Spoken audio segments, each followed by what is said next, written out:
Bonjour et bienvenue dans Arch Urbain, l'émission qui vous parle d'architecture et d'urbanisme. Je suis ici en plein festival du film de Cannes et je suis au Majestic Barrière avec le directeur général Emmanuel Caux. Bonjour Emmanuel. Bonjour Emma. Tu vas bien? Absolument.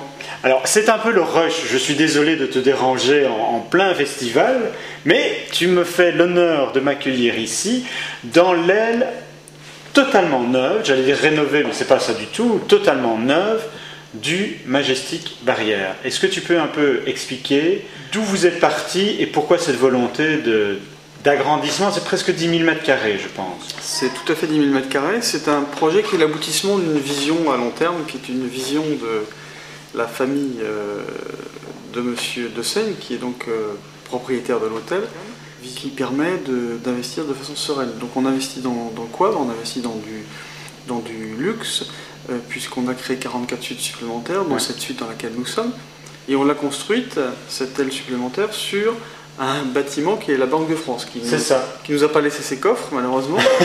On aurait bien aimé, ça aurait aidé au financement des travaux, mais nous avons donc depuis 4 ans acquis le bâtiment.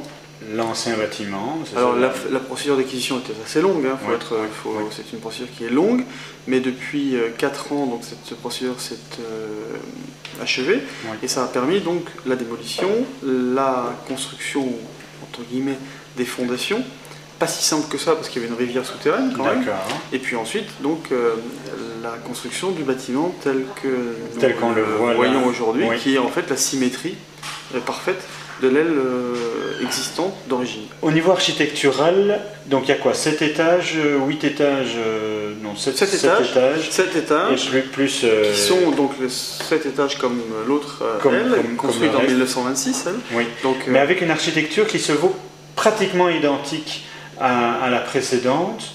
Il n'y a pas de patte architecturale contemporaine spécialement particulière dedans. On a gardé en tout cas à l'aspect extérieur plus ou moins le même habit. C'est pas vrai parce qu'il y a beaucoup plus de balcons ici. C'est vrai, alors c'était tout l'exercice de l'architecte et la difficulté de l'exercice, c'était de créer un bâtiment qui soit très proche dans sa perception en tout cas du bâtiment original ou originel, qui respecte Art déco. Donc on a remis les frises, on a remis les moulures identiques à l'autre côté, les corbeilles dorées, les motifs floraux typiques de l'Art déco de l'époque de construction, 1926. Et puis pourquoi on a fait ça? D'une part parce qu'il y a des contraintes évidentes. Le Majestic est un bâtiment classé, donc les bâtiments de France sont très soucieux du respect de l'architecture telle qu'elle a été vue, mais en même temps effectivement d'ajouter un confort supplémentaire, c'est-à-dire d'essayer de mettre davantage de terrasses, davantage de balcons.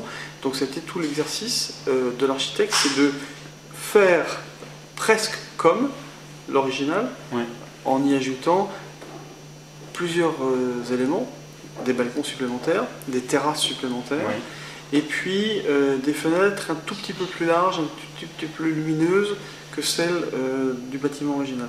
Comment s'appelle l'architecte qui a fait le bâtiment ici, la rénovation? L'architecte s'appelle Renaud d'Auxerre, c'est un architecte de grande réputation, et surtout de réputation dans la réfection des bâtiments classés, des bâtiments de France.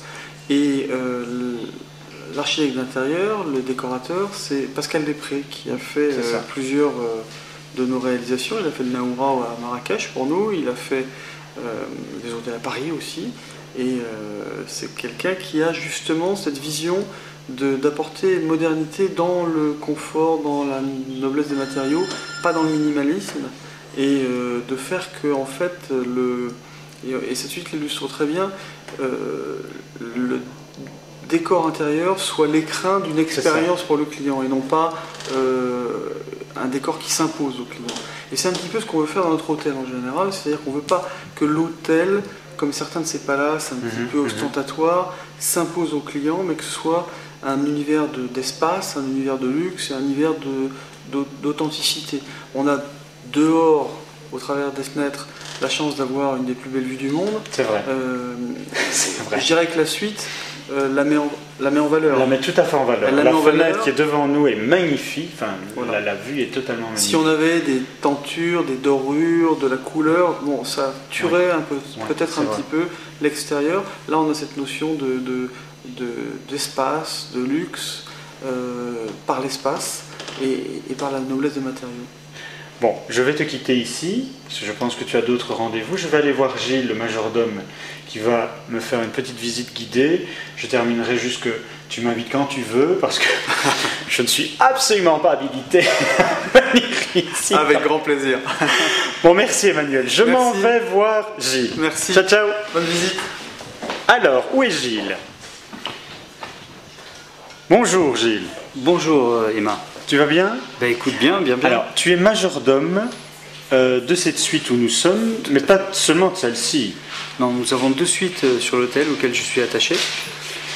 La suite Dior et la suite Penthouse du 7e étage. D'accord. Est-ce que tu peux me faire une petite visite de cette suite? Bien sûr, avec plaisir. Alors, on découvre déjà juste devant nous. Voilà, nous sommes dans la salle à manger. Dans la salle à manger. Avec une grande table qui peut accueillir une douzaine de personnes. C'est ça. Seulement. Alors, on arrive devant une baie vitrée qui est magnifique. Tout à fait. Très belle vue. Une vue sur la Méditerranée, les îles de l'Érins, la rade de Cannes. Et donc un salon qui est assez imposant également. Tout à fait. Et alors, la suite est construite, je dirais, donc on a un lieu central. Voilà, et puis avec alors, un espace de vie ici, et sur les côtés, les chambres. 2 chambres. On peut aller voir, tu préfères celle de gauche, de droite? Par ouest ou ouest, comme tu veux. Allez, allons par là. Donc on a d'abord alors un premier petit salon. Voilà, un petit salon qui donne sur les marges du Palais des Festivals. Tout à fait. Et là, puis nous rentrons dans l'espace dressing. Oui. Coiffeuse, il y a un dressing important dans cette chambre. Alors un lit king size 2,20 m.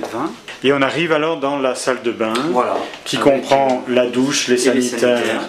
Il y a une toute petite particularité. La télé dans le miroir. Oui. Tu m'en as parlé tout à l'heure. Tout à fait. Ça permet de se raser pour un homme en regardant la télé, et pour madame de faire son maquillage et puis de suivre les informations. Crois-tu qu'on la montée des marches?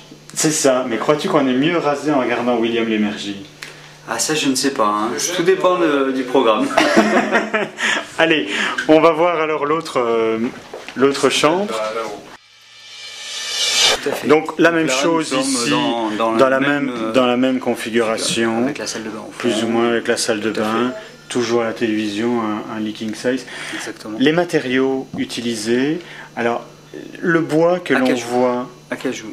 Pascal Després qui est le décorateur a bien repris en fait ce côté bateau en fait avec l'acajou très présent dans les boiseries. Mais l'acajou, donc ça c'est les portes, etc. Mais le bois clair, c'est quoi? C'est du parement Voilà, tout à fait, c'est un parement classique, souvent utilisé sur les bateaux, me disait d'ailleurs Monsieur Després. Mais oui, parce qu'on a vraiment une sensation de luxe, de plénitude, mais une sensation également de se trouver quand même dans un navire, avec toutes ces tours, en plus que l'on voit partout dans les fenêtres, dans les baies vitrées, c'est très intéressant. Complètement. Alors on va aller voir une salle de fitness pour te garder en forme. Voilà, enfin me garder en forme pour entretenir nos clients. C'est ça.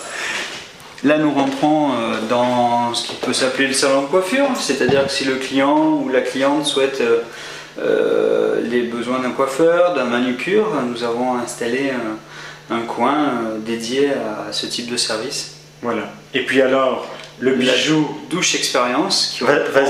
Ouvre la douche expérience pour me montrer comment ça fonctionne. Voilà, la douche expérience est là. Tous des programmes... digitaux permettent en fait de préparer des soins et tout ceci avec de l'aromathérapie, la luminothérapie. Voilà, luminothérapie, je cherchais les mots. Et des musiques particulières. Voilà, des musiques particulières, une ambiance particulière qui permet vraiment une relaxation totale. Voilà. Alors la grande surprise, c'est qu'il y a effectivement encore un étage, puisque nous montons ici les escaliers. On a toujours le même bois. Ici, on a de l'acajou. Et on arrive sur la plus belle vue de la Croisette. Penthouse, et avec vraiment une vue magnifique. Et en plus de cette vue, nous avons une piscine de 11 mètres sur 3. Oui. Qui permet de nager par un système à contre-courant et d'avoir vraiment la sensation d'avoir à nager dans le ciel, puisque vous dominez exactement toute la baie de Cannes, le palais des festivals. Que l'on peut revoir ici. Les plages de Cannes. Ça coûte cher de louer une suite comme celle-ci? 38 000 €. D'accord. Pour une nuit? Pour une nuit. Et si on prend une semaine? 38 000 € par nuit. D'accord. Gilles, dans la rénovation, dans la construction de cette aile du Majestic Barrière, il y a également l'ajout d'un restaurant supplémentaire. La petite maison. La petite maison, qui est donc au rez-de-chaussée, avec un caractère très singulier. La petite maison de Nicole est installée à Nice depuis pas mal d'années. Oui. Et il est vrai que Nicole fait une cuisine qui lui appartient, avec des connotations provençales également, et qui donne un cachet spécial, une façon de service, une âme à une restauration. Eh bien, Gilles, je te remercie pour ces nombreuses explications. Emma, merci pour tout. On se retrouvera dans d'autres lieux, si tu as d'autres lieux à me présenter. Ben oui, avec plaisir. Si dans mon tour du monde, un jour, je rencontre un produit d'exception tel que celui-ci. Tu m'appelles. Merci.